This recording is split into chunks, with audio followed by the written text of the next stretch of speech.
Hello and welcome. This is called how to make maple hot chocolate.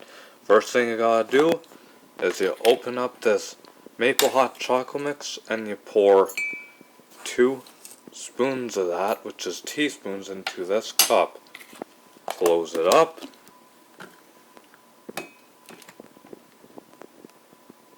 Pour the water in there. See, it's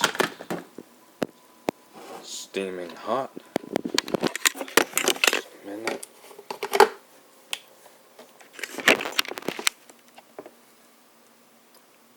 Pour in the milk.